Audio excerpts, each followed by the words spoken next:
Hello and welcome to our Mission Control webinar. This webinar series is presented by Certiverse. If you're not yet familiar with Certiverse, we are an end-to-end online exam development and delivery platform. Our award-winning technology is designed to make every step of the test creation process more efficient, more inclusive, and less costly. We love to tell you more about how we do that. So after the webinar, feel free to reach out to us by visiting our website, certiverse.com, or our LinkedIn page and schedule some time to chat with us. All right, in order to keep this presentation to 30 minutes, we ask that you put any questions you have into the group chat, and we will make sure to respond to as many of them as possible. All right, with that, let's get started. My name is Byinna Crowder, and I am Director of Business Development at Certiverse, and I will be your moderator today. I am joined by testing industry experts Jerry Gorham and Ruben Garcia, and we are going to address the question where the industry is going next. So first, Jerry, would you like to introduce yourself and tell our audience a little bit about your background? Sure, thank you.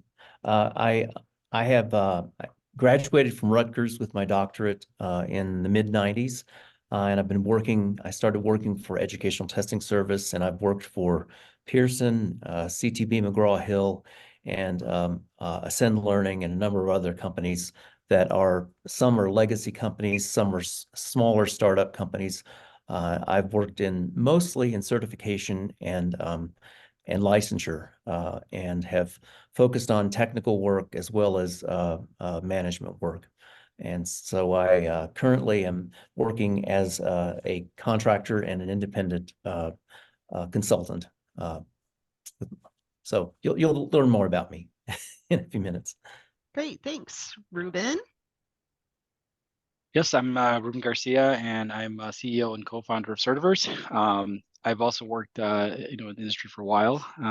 Worked at back in the day, computer adaptive testing, good old CAT, and Promisor, which was acquired by Pearson. So I worked for Pearson as well, and then started a company in 2009 called Innovative Exams.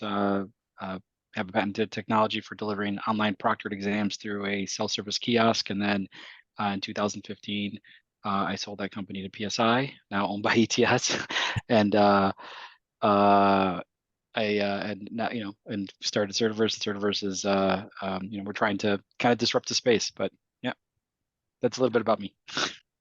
Great, thanks, Ruben. All right, let's jump in. So I really love our topic today, and I'm so excited to talk with the both of you about it. So our topic is emerging trends in the assessment world and how to prepare testing programs to succeed in 2024. So we're hearing a lot of discussion about how the landscape of testing is changing. And I feel like every several years, there seems to be these shifts that impact how the industry moves forward. So what are some of the emerging trends that we're seeing in the testing industry, and how are they reshaping traditional testing practices? Ruben, are you going first? Go for it, Jerry. Okay. I've seen a lot of, I've worked for a lot of companies, and even pre-pandemic, I sort of think pre-pandemic and post-pandemic, because we know how disruptive that was to everyone. But the trends were happening anyway. From the year 2000 on, a lot of consolidation. It used to be that you would hire a big legacy company like Educational Testing Service or ECT to do everything for you. And what I saw even before pandemic was a lot of this breaking up, small startups, niche companies that specialize and focus on certain things, and they do them a lot faster and cheaper and more efficiently. So outsourcing portions of your testing program to these newer companies, smaller companies, has been one of the trends that I've seen. We've also had a huge sort of explosion of the internet, and now we're having some explosions of of other things that we'll talk about later. But there has been a lot of skepticism up till, through the pandemic, really.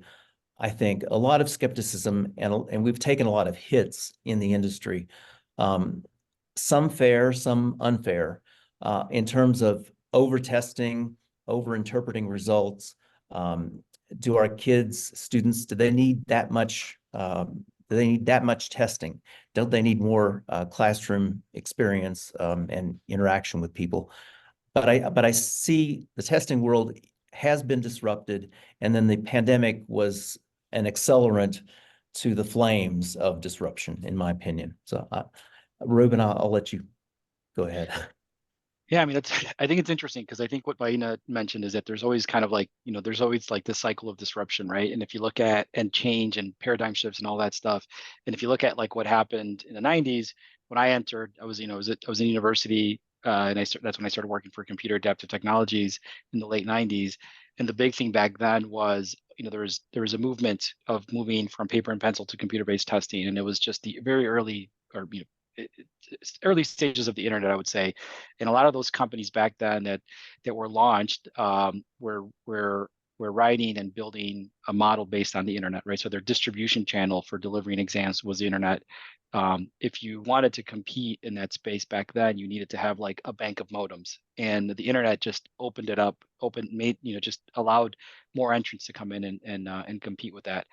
And then, the big, I think after that, after the internet, the next big, I would say, disruption is really the accessibility to take an exam at home, right? So remote proctoring, online proctoring, and as we saw, that created a lot of competition. It brought in a lot of new players into the industry, including companies like ProctorU and companies like the company I started, Innovative Exams, and all of the other ones that were really able to come in and then to create a competitive product, a service to some of the larger companies.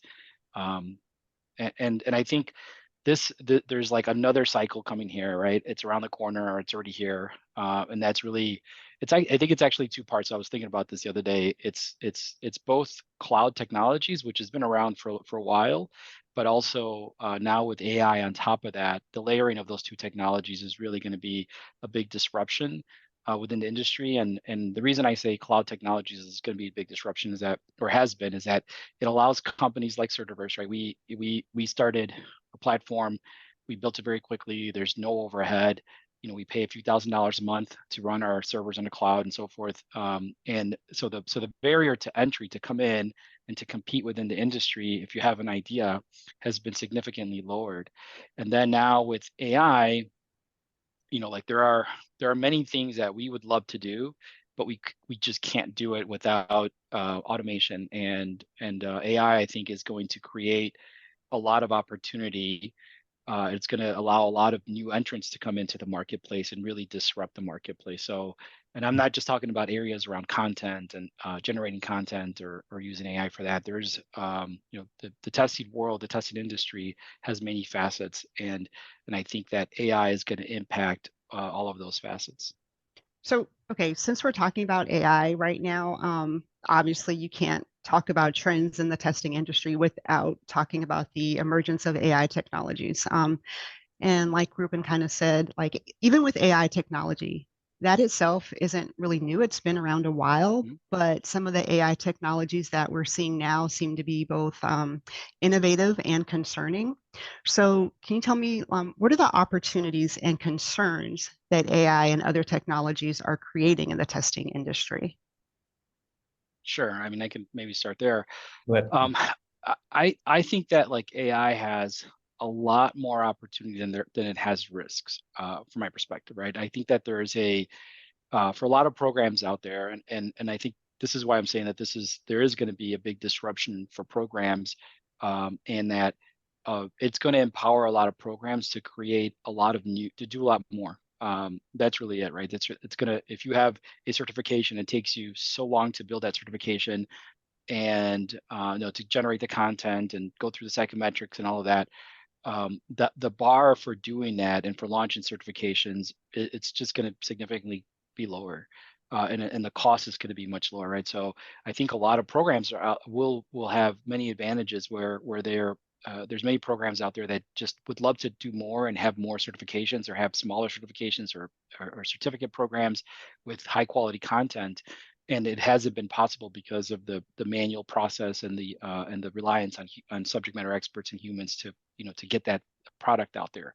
So AI is going to disrupt that significantly, and we're seeing that already. And I think a lot of programs out there that have a lot of content will be able to double their content, triple, whatever. But it's also going to do is it's going to really level the playing field from a competitive perspective. And if you don't have the best quality certification with the best quality program, I guarantee you that there will be other competitors or other organizations out there that will create a better certification using AI. And get it to the market just as quick, right? I mean, we help a lot of organizations do that today.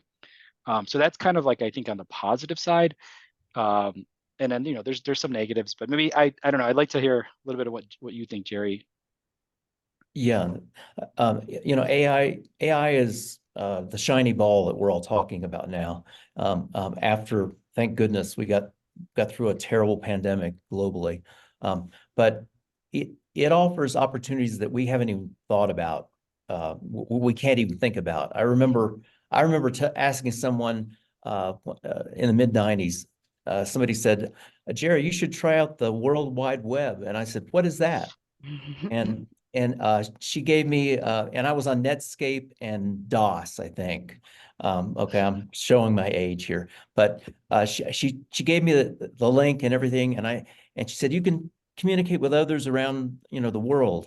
Australia scientists can communicate with you and send you data and things. And I remember as she walked out, I remember thinking, I'll never use that. The internet, I'll never use that. So I was wrong there.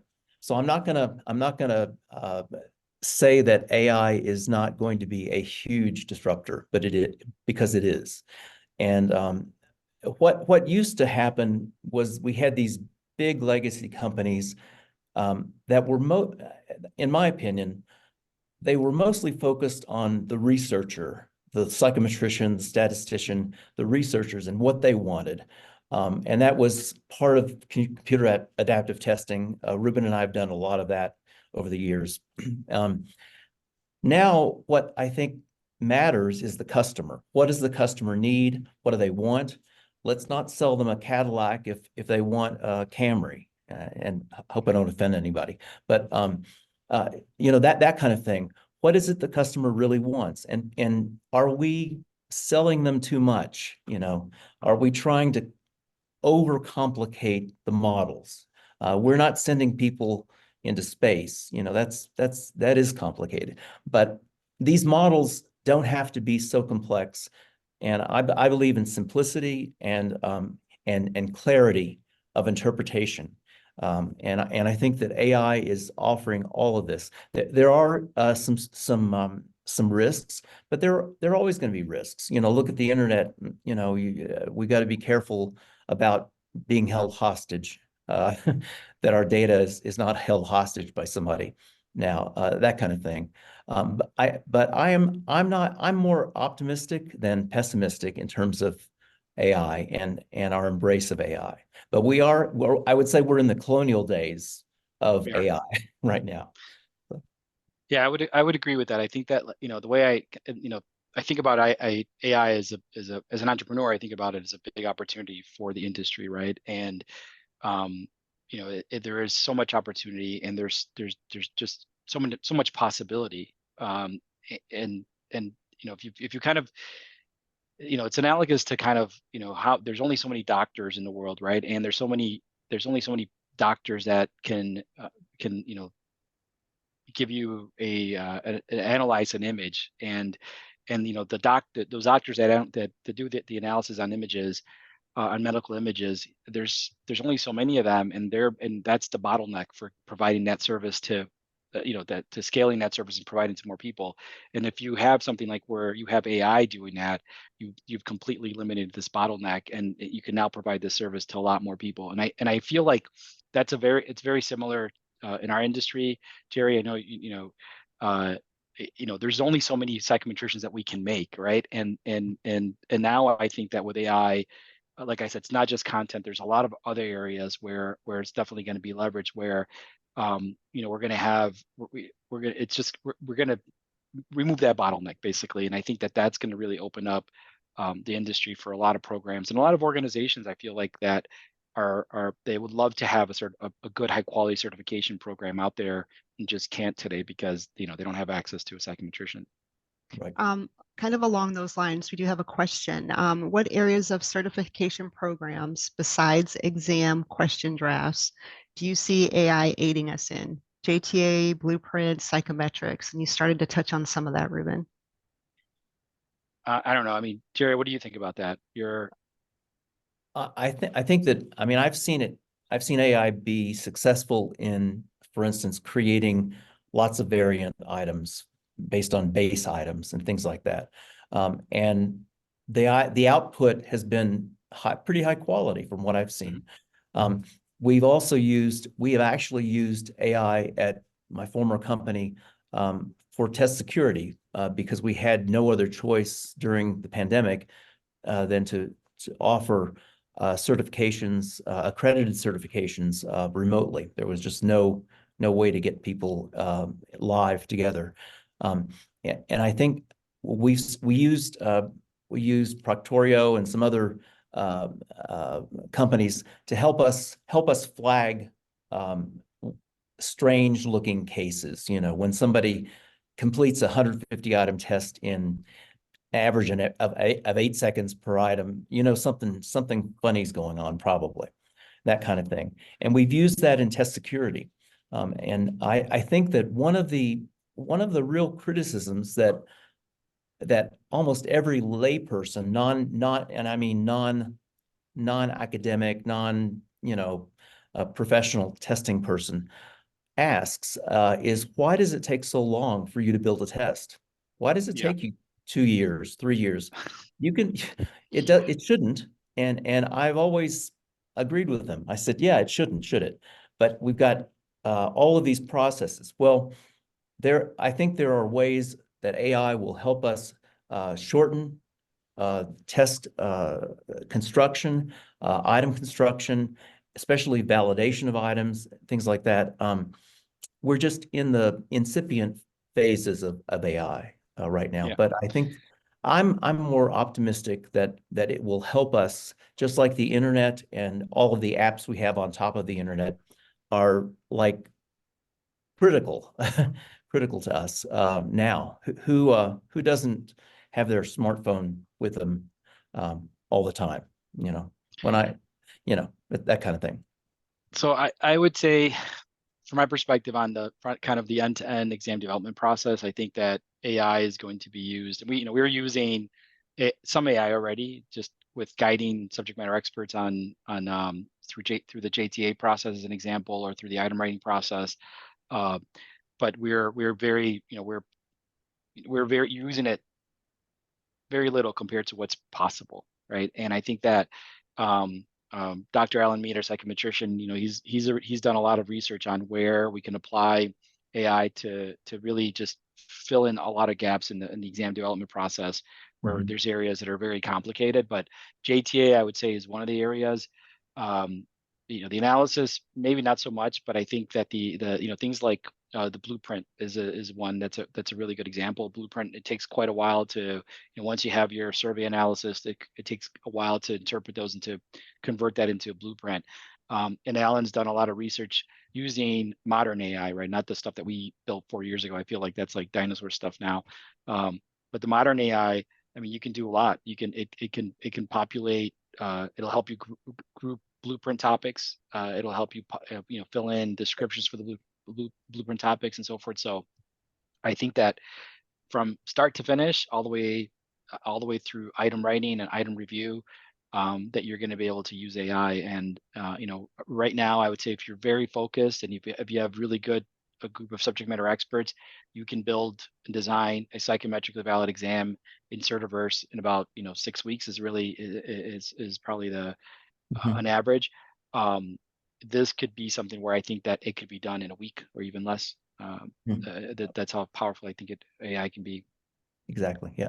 And Diane Henderson has a question um, about, could you talk about how AI can be used to validate items or create item statistics?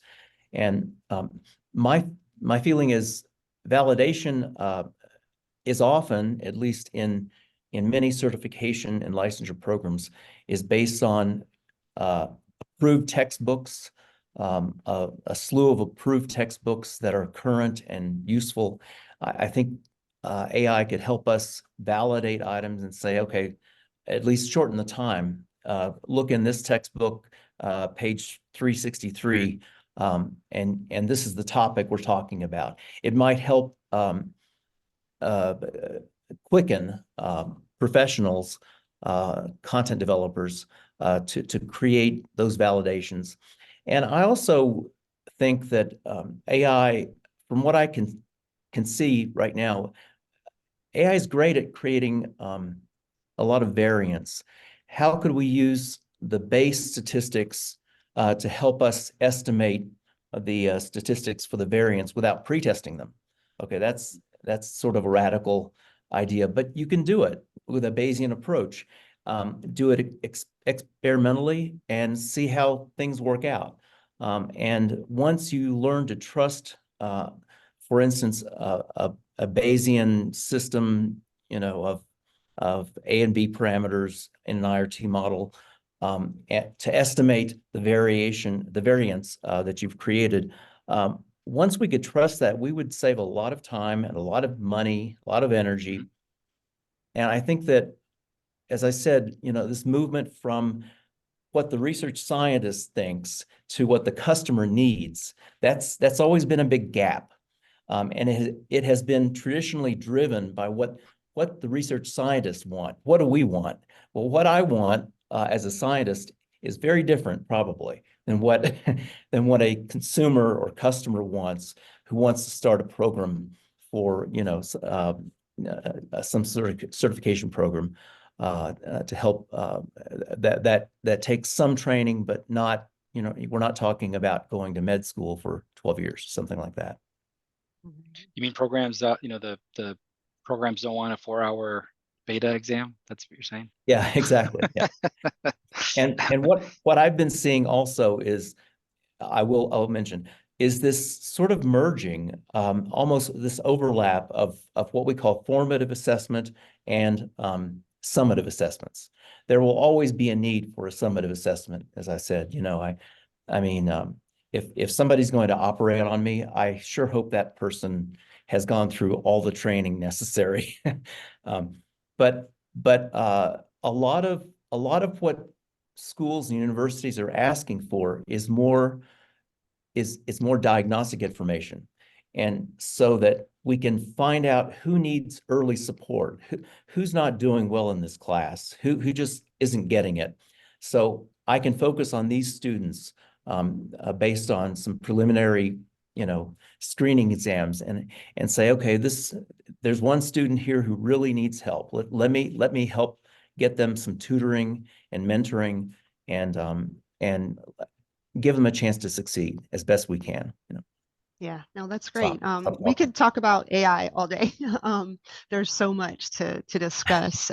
But when we started this webinar, we said we'd talk about how to prepare testing programs to succeed in 2024. So can we talk about how these trends impact testing programs and those that lead testing programs? So what specific changes should leaders of testing programs be responding to? And we've talked a little bit about that. And what challenges could they face if they don't respond? Ruben, I've talked a lot just now.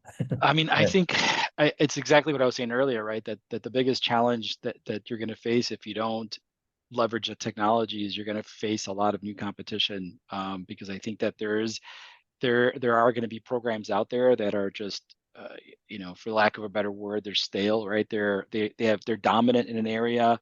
They have what I like to call content monopolies, right? And they and a lot of, I think there's going to be if those programs are not up to date, if they're not testing what they should be testing, but they're um, uh, if they're an incumbent program, I would say I think that there is a lot of opportunity for other organizations or individuals, for that matter, to come out and to say, you know what, I'm going to create a certification program that's better, and I'm going to get it out to the market and so forth. So I think that's a risk. That's a risk that a lot of programs should really consider. Is are we should there should be a reflection right now across the whole entire industry and an evaluation of programs and are they competitive enough? Is it testing the right stuff, right, the right areas and so forth? So because if they're not, I can almost guarantee you that there will be competition around the corner. Yeah, yeah, definitely. And there is a real interest in making certain that this person is not only certified or licensed, but that they are current in their understanding of any changes that have taken place. So there's been a big push and a big interest in, how do we recertify, or how do we validate the license or certification of someone, year after year. And I know some of the medical professions require very strict CE hours and testing, things like that. But I would say our world is changing all the time. So if I got a certification, 10 years ago, I bet you there are going to be different tools that I had better show that I can use and interpret correctly. Otherwise, the public is in jeopardy, and your credibility is in jeopardy too. But I think testing programs should embrace this disruption, embrace the changes, and there were some positives that came out of the pandemic. I don't want to minimize the millions of people who died and were tragically affected by the pandemic. But some positives came out of it. And one is that it sort of just threw a wrench into everything that we had been doing. And it forced the leaders of major testing companies to step back and say, hey, what do we have to do now? What do we have to do? And I remember begging our accreditors I'm sure others did too, begging our accreditors to let us do remote testing because we couldn't test anything during pandemic. And we put together a bunch of procedures that we followed to ensure that this was as secure an environment as we could make it, I think the remote world of testing is it's here to stay. Let's just put it that way. It's here to stay. So since you did mention security, let me ask you this. With the increasing threats of fraud and cheating, how are emerging technologies being leveraged to enhance the security and integrity of exams? And I mean, I think that this is like another one of those things, right? It's a carbon robber thing or whatever, but it's there's always a technology, it's a race, right? And but I think like what we're seeing, right? We're always evaluating technologies out there, and from a security perspective, I do feel that AI in particular is really going to help services providers, right?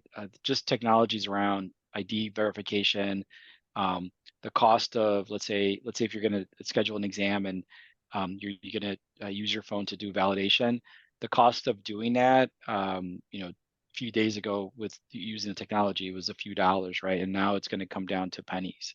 And there's other areas where there's a lot of other data that's going to be leveraged, but I do feel like there's going to be better security from that perspective. And there's the AI can do a lot more things that humans can't do, especially if you're doing remote proctoring and so forth. Remote proctoring is a very manual process. And when you take a technology, and I'm talking about commercially available, like enterprise level AI that's available today that's built on public vast amounts of public data, it is going to be game changing from a security perspective, I would say. Yeah, that makes sense. Yeah. And one of the things that I worry about the most is I don't want if I have an AI system that's creating items for me or variants or whatever, I don't want to infringe on anyone's IP. So that's a concern. Uh, but there's software on the web, you know, to look for plagiarism, and we used to use it every day, every single day, one of my companies. And so you can sort of measure the level of risk that's out there. But if I were running a startup company, I would worry about being sued by taking somebody's IP accidentally through AI. And there are a lot of barriers and hurdles we have to address and come to some conclusions about, I think, in our industry. Ethical issues, legal issues, and so forth, and even economical issues. I don't think it's going to put anybody out of a job, by the way. And most of my psychometric friends and scientists are not worried about losing their jobs. We're worried about not having enough people to help us build all this. So, yeah, no, that's a great point. Looks like we are right at time. I know this has been a great discussion, and we do have some questions still in the chat. And we can stay on for 10 more minutes or so if anyone would like to stay and continue the discussion. For those of you that are not able to stay with us, you can reach out to us via the Certiverse LinkedIn or our personal LinkedIns, or you can stop by the Certiverse booth during the ATP conference. We would certainly love to keep the conversation going. So if anyone wants to remain on, please do. And for those of you who can't, thank you for joining us, and we'll see you next time. thank you all. Okay. Yeah. Let me There's a question here. What's the question around full service vendors outsource pieces of if you look under the hood from Carol? That's interesting. Yeah. That was mostly a comment actually, but I guess that's true because I do a lot of the larger testing companies are outsourcing like the remote proctoring, right? They don't actually do it, or they have like a BPO somewhere in the country, and you have other folks that are doing that. But I would say for the most part, I would say it is for the big testing companies. They kind of run and manage most of it.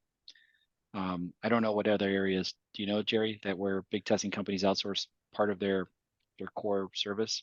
Yeah, they outsource the services, and they outsource what we call live remote proctoring, and then recorded proctoring. That's what we used to do, and we used Proctorio. I'll just admit it, and so Proctorio had a number of red flags. And the recorded session would be available for some of our security team to look at red flags. Here's a red flag. This person looked away from the screen for 20 seconds. Okay, maybe that's not a big deal.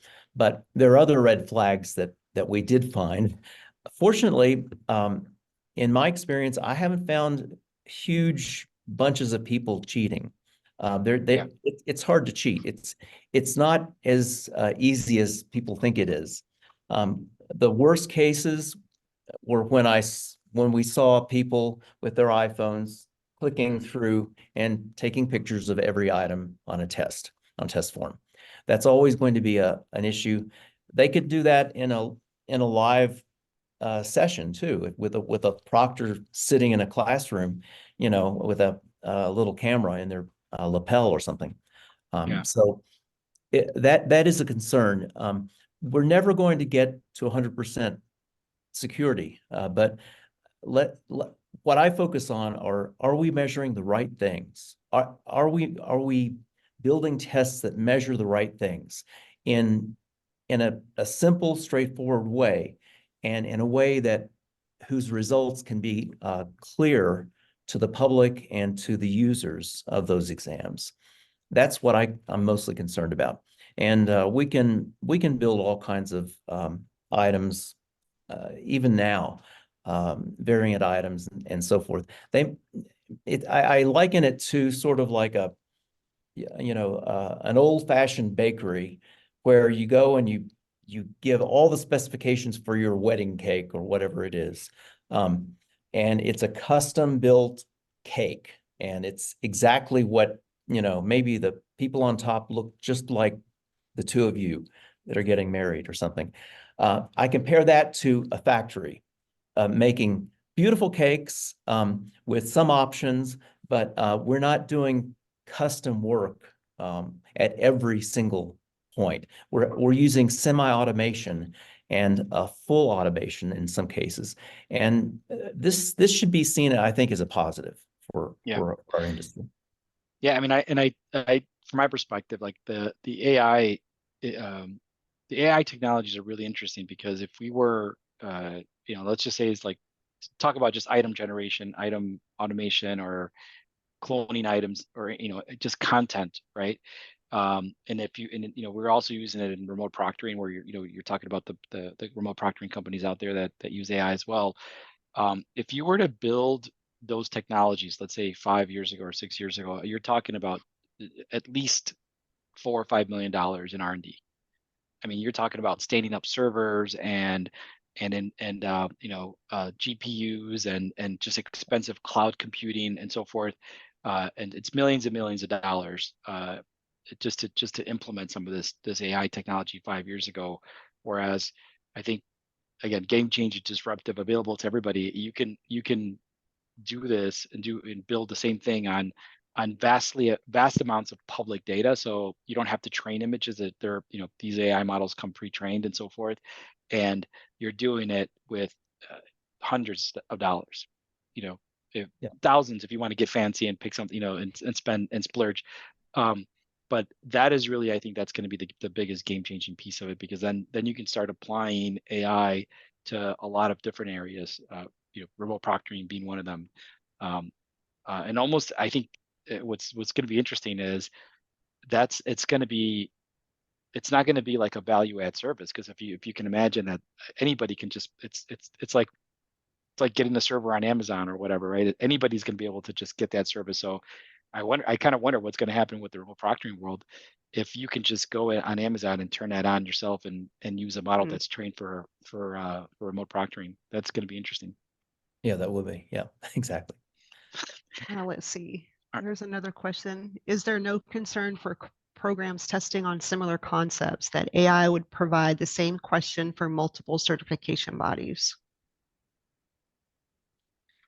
I think from like what we use AI, our customers can use AI to generate content, but there's a lot of inputs that are taken into consideration to generate that output. So you would have to have the exact same JTA, you'd have to have the exact same job of the description, the blueprint. There would have to be a lot of things that would have to be aligned and almost exactly the same to be able to generate that same content.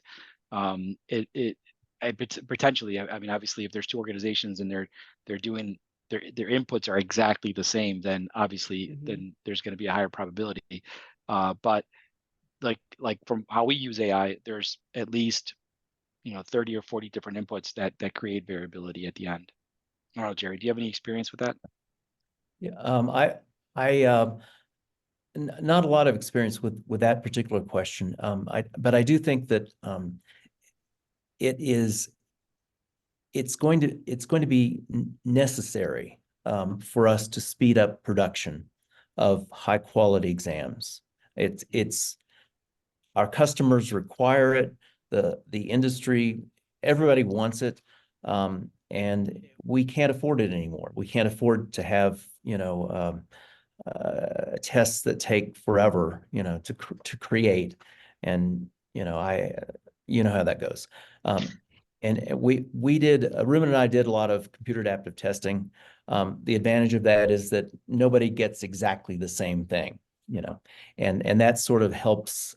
That helps in most situations, but unless, but some people still will capture your items, and so how do you solve that? Well, make items cheaper to develop, and using AI, make clones or variants of those items much cheaper to develop, pass them through some content experts who can say, that's good, that's all right, and then model them. And the ones that don't fit the model will fall out anyway. That's what we do. That psychometricians, we eliminate a third of the items, and people come crying, but we have no choice. If it doesn't fit the model, it doesn't fit the model. But I think there's a real need for, I think the certification world will still be blooming and growing and blossoming more, and licensure, of course, is very important too. The AI question, I think we need to take one step at a time, a little bit, and try to answer some of those questions, and experiment empirically with new procedures that we've come up with using AI. Once we can experiment with them, and we did some of this already. We found with one company that the AI engine produced questions that were just as good in a blind evaluation as other questions that were written by one person. So instead of having a panel of nurses or doctors come in and spend their whole day and write maybe three good items per person. Now that's expensive. Maybe they can write base items that could be used as variations or even extensions in a case, for instance, an item with a number of questions in it.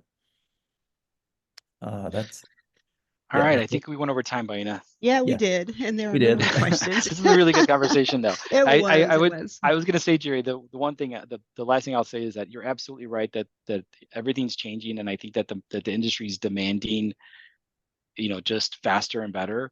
And a big part of it, I would say, is that the workforce is changing, right? So like the way people get jobs and that evolution is really going to pressure our industry to come up with better ways to to assess folks. It will. Yeah, you're right. Exactly right. Yeah.